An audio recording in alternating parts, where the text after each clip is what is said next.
بسم اللہ الرحمن الرحیم۔ رات میں سونے سے پہلے پڑھیں۔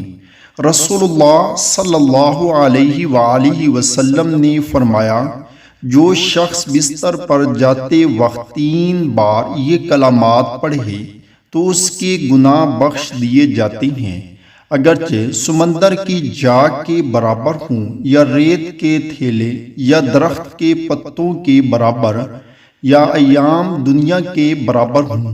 کلمات کیا ہیں؟ استغفر اللہ العظیم الذی لا الہ الا هو الحی القیوم واتوب الیہ۔ میں اللہ تعالی عظمت والے سے بخشش مانگتا ہوں، اس کے سوا کوئی معبود نہیں، وہ زندہ قائم رکھنے والا ہے اور میں اس کی بارگاہ میں توبہ کرتا ہوں۔